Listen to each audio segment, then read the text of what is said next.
bastante lugar para a gente ir, cara. E falta espaço na agenda, porque você fica, preciso ir para lá, preciso ir para lá, preciso ir para lá, não dá. Então, sim, vamos olhar. Mas dá trabalho, viu? Dá trabalho achar isso aqui, acompanhar todos eles. Dá bastante trabalho. Então, fechando tua pergunta, responder essa pergunta com um PL de 400 milhões é mais difícil. Lá na frente, fundo de... Tá muito na frente, né? 2 bi. Dobrou. Não, dobrou, triplicou, quadruplicou. Aí é questão de mercado também e tal. Certo. A gente entende que estamos para e passo com o mercado, de modo geral. Joia. Eu também penso assim, né? Com o mercado crescendo aí, eu acho que isso vai dar mais, né? O gestor vai conseguir respirar e dar uma equilibrada ainda um pouco a mais para baixo para a taxa, né? Tomara aí que continue crescendo o mercado que todo mundo quer, né? Então, pessoal, se vocês puderem gastar esses últimos 10 minutinhos com umas 3 ou 4 perguntas, se vocês ainda tiverem um tempinho, por favor. Começar aqui com Phineas Paper. Boa noite. Há quantos anos-luz a FGA está à distância da tão comentada crise dos agros, que o Mário até comentou um pouco, né? Podemos ficar tranquilos, todas as operações estão livres de inadimplência, waiver, repactuações, ou seja, estresse de crédito, né? Como é que está ali a confiança de vocês em relação à carteira do fundo? Cara, deixa eu puxar essa aqui também. Sim, está 100%. De novo, né? A gente... fazendo um pouco do education, né, do agro, né? Dentre os diversos setores que a gente tem dentro do agro. A gente está mais concentrado em sucroenergético, você tem o grãos e fibras, que é um outro setor grande, depois você tem as cadeias do agro, né? As lojas de insumo, as lojas de máquinas, os fertilizantes, né? Mas as grandes cadeias geralmente são essas, a proteína animal, né? E entre todas as classes dentro do agro, a gente acredita, e, cara, a gente acredita muito que o açúcar e álcool é o mais resiliente. Por quê? Porque existe a governança há mais tempo e tudo vale muito lá. Né? As terras valem muito, a soqueira, assim, também um education, né? Talvez, não sei se o pessoal sabe disso, quando ele planta uma cana, é uma cultura semi-perene. É diferente da soja, que ele planta, ele colhe em 120 dias. E depois ele tem que plantar de novo. Né? A cana não, ele planta uma vez, espera 18 meses aquela cana crescer, um matinho, igual um feijãozinho que você plantou criança.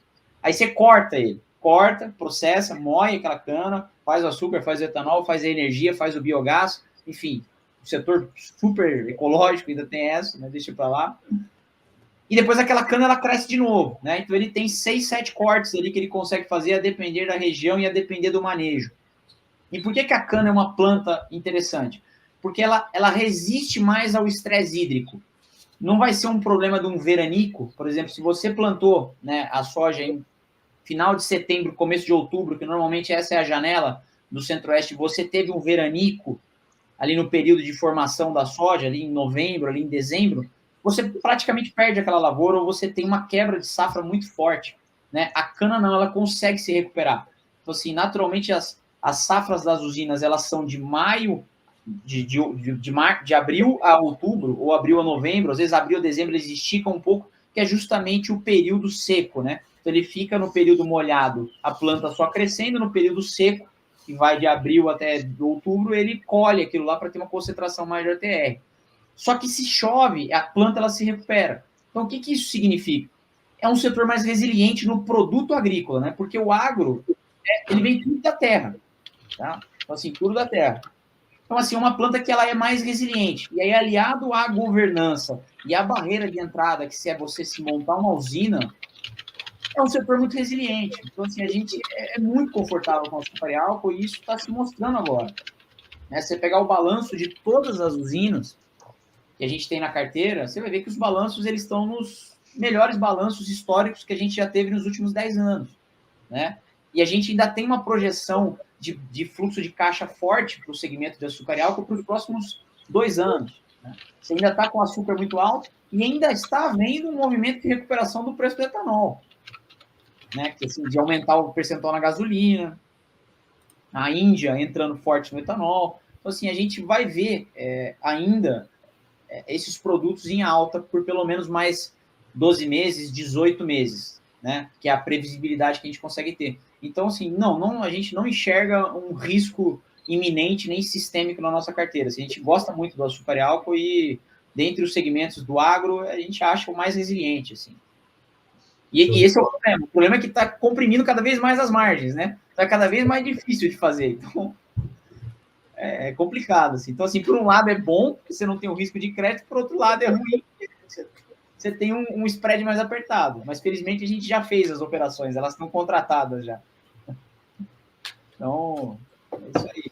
Eu tô achando, Mara, que para primeira live sua, você tá indo muito bem, viu? Você tá explicando bem aí, né, João? Ele tem talento aí. Vocês chamaram um comercial nato, né? Se comunica cara, hiper bem.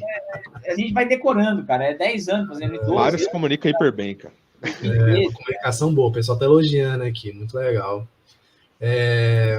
Bem, eu acho que você meio que respondeu isso, né, sobre as perspectivas do preço do açúcar e etanol para 2024. Imagino que vocês estejam confiantes, né, para esse ano, pelo que eu entendi. Resumindo muito, assim, tá, pelo tempo aqui, para falar mais alguma coisinha. A gente está num ano que o açúcar segue nos patamares que ele estava nos últimos dois. Então, estamos falando aí de açúcar em torno de 2.500, 2.600 reais por tonelada. Para 24 especificamente, o setor está muito bem fixado, já fez hedge, já está travado grande parte desse volume. Então, do ponto de vista de preço de açúcar, garante uma rentabilidade acima do etanol aí de 40%, 50%, depender do cenário do etanol. Etanol está num ano um pouco mais construtivo, porque a gente vem do ano de recorde de produção de cana, que entra lá na indústria e vai para o mix de açúcar e etanol. Só recapitulando bem brevemente aqui.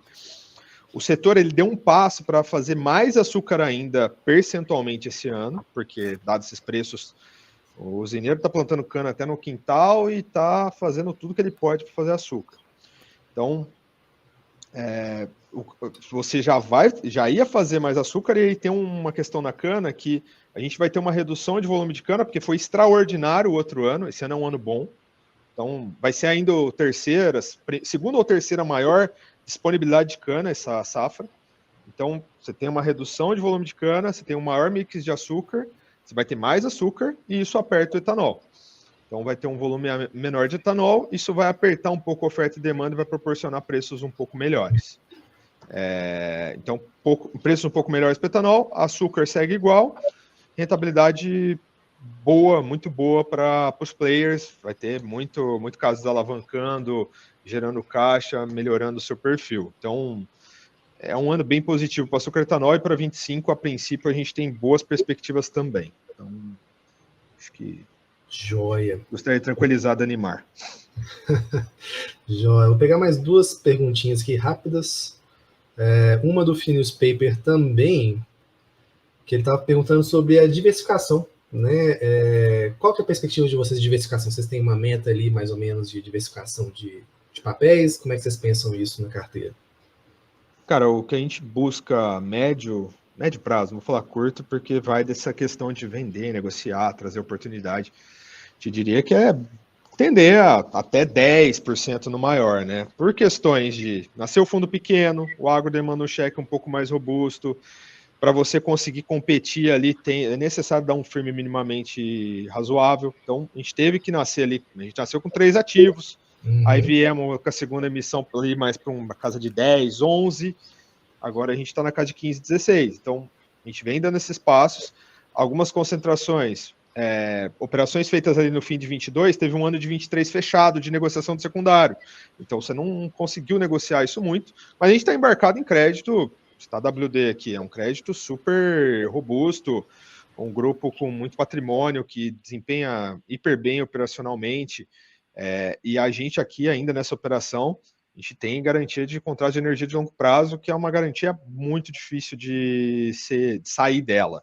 Se você sai dela, você tem uma série de consequências pela forma que a ANEEL rege o contrato de longo prazo, que praticamente fica inviável a operação da empresa depois disso. Então, você tem umas amarras ali, você tem a questão das notificações das distribuidoras, que traz uma robustez na operação. Então, a gente conseguiu ali ter uma operação mid-risk, com uma garantia legal, dado da oportunidade que a gente viu aí nesse caso. Então, apesar de estar um pouco acima, a gente está tranquilo. É um caso que a gente tem interessados no mercado secundário, que a gente vem olhando o momento de fazer alguma venda aí, justamente que é a hora que vai entrar um novo ativo, a gente deve fazer esse movimento. Show de bola. E a última pergunta, que já passou um pouquinho do tempo, o Eduardo Ruiz, que é nosso membro, pessoal, sejam membros do canal, entrar no grupo VIP, tá? Com o aumento do percentual do álcool da gasolina no mercado gigantesco e devido à casa estar fortemente voltada ao setor, poderíamos, caso e cotistas, nos sentir confortáveis? Pelo que eu ouvi, vocês estão confortáveis. O Eduardo me ajudou, né? O Eduardo me ajudou, até nem comentei esse argumento. Porque assim, então, eu vou ter menos etanol total e ainda dentro do etanol o anidro, o etanol anidro compete um pouco mais. Então, como que é a precificação do etanol? Ele é base hidratado, e o hidratado responde à gasolina e à oferta e demanda, então é determinado pelo hidratado. O anidro tem prêmio em cima do hidratado, aí de 12%, 13%, dependendo do ano. Então, quando você aumenta o anidro, então um cara que já é travado ali em prêmio vai aumentar, o hidratado aperta mais ainda. Isso vai trazer um cenário mais apertado de oferta do hidratado para o consumidor. Tem um bloco de consumo da Frota Flex que é bem fiel e tem um pessoal que vai por preço. Esse bloco fiel, quando reduz, eu também. Eu só abasteço com etanol. Meu carro só bebe pinga. A hora que aperta essa disponibilidade, você fica só nessa tranche. Tanto é que a safra passada e a outra navegou em 74 de paridade, 75. Quando você navega nessa faixa, você traz uma rentabilidade adicional. Ano passado foi um ano de mais oferta, então a paridade média veio um pouquinho abaixo, naturalmente, para vender esse volume. Então, até nesse aspecto, a gente tem um ano melhor. Não, legal. E tem essa perspectiva também do mercado também, né? E hoje, com essas questões de sustentabilidade, né? Até questão de carros mais a álcool, elétricos também, talvez isso, né, pelo menos pelos próximos anos aí, seja um ponto interessante, né, se souber fazer, né, a estrutura que nem a gente está conversando aqui. Só um adendo, até para não ficar no ar aqui do Finews Paper, que ele falou do WD também, só deixando claro, a gente, por questão de gestão aqui do ativo, a gente quebrou em série sênior e subordinada, mas a garantia é igual, enfim, tem só uma questão ali de diferença de prazo muito pontual e a gente ajustou na taxa por mecanismo de gestão. Que tem umas possibilidades quando você tem uma cota sênior num papel, e aí a gente criou dessa forma, mas fim do dia a gente se olha o ponderado. Até internamente a gente olha o ponderado das taxas aqui para olhar esse papel. Show de bola, pessoal. Queria agradecer vocês terem vindo aqui. Eu acho que a galera gostou demais. A Delma está até elogiando aí. Muito boa live. Parabéns pelo trabalho. Muito obrigado, João. Mário, parabéns aí pela primeira live. Você foi bem aí comercial, como diria o João. Foi bem eloquente. A galera gostou. E as portas estão sempre abertas, né? Pelo menos uma vez por ano ou por semestre, vocês têm que voltar aqui para atualizar a gente do fundo. A gente faz portas abertas, cara. É o tipo de... A gente fala muito nos nossos relatórios sobre o education, entendeu? E assim, por que a gente sabe isso? Porque a gente faz isso a FGA há 20 anos, eu pessoalmente há 12, 13, assim, rodando todas essas praças, acompanhando disso, isso é meu ganha-pão, entendeu? Há muito tempo. Então, assim, você acaba aprendendo, né? Eu até brinco aqui que eu falo que o meu sonho era ser um produtor rural, mas acho que eu não vou conseguir, então... Eu preciso trabalhar junto com eles aqui, fazendo os negócios e tal. Eu queria ter uma usina, mas não vai ser nessa vida que eu vou ter. Eu acho sensacional, assim, eu sou um apaixonado pelo agro, assim, é uma coisa maravilhosa, é um privilégio poder estar perto desse pessoal e ver o que eles fazem, entendeu?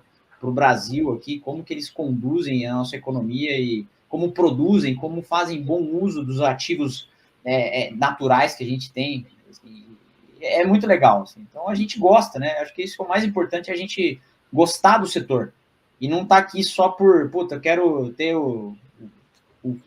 a remuneração. Não é isso, assim. É um negócio que a gente gosta de fazer, gosta de fomentar isso e faz questão de estar perto deles, entendeu? Então a gente acaba aprendendo por osmose aí.